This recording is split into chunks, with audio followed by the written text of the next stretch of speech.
Hi guys! Welcome back to my channel. This is your Mommy Joy and today's video, ituturo ko sa inyo ang simpleng pagluluto ng bagoong. Ang ating kakailanganin, sibuyas, bawang, 1 cup ng sugar, 1 cup ng vinegar, at ang ating bagoong. Kung bago ka pa lang sa aking channel, don't forget to like and subscribe. Hit the bell button na rin para ma-notify ka sa aking mga bagong videos.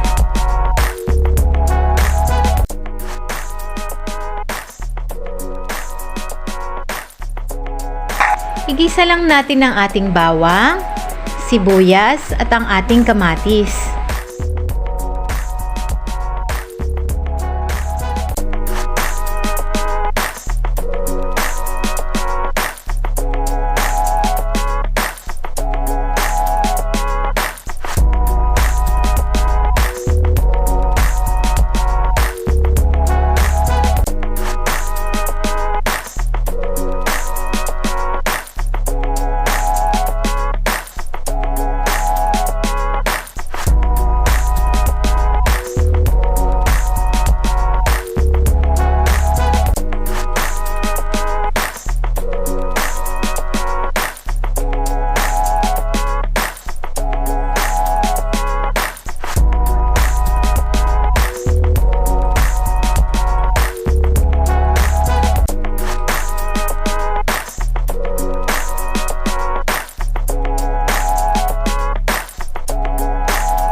I-add na natin yung 1 cup of vinegar para pampatanggal ng alat at the same time mas tatagal ang ating bagoong. Kahit 1 buwan pa yan, hindi yan masisira.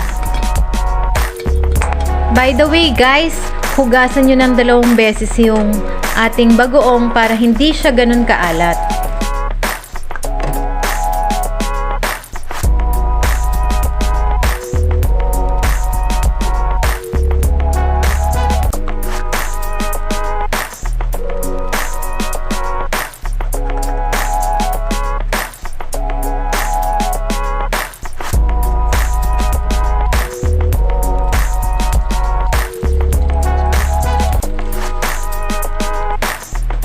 I-add na rin natin yung 1 cup of brown sugar para sa manamis-namis nating bagoong.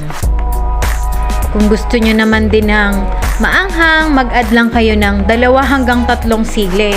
Depende sa gusto nyo kung gaano kaanghang ang bagoong na iluluto nyo.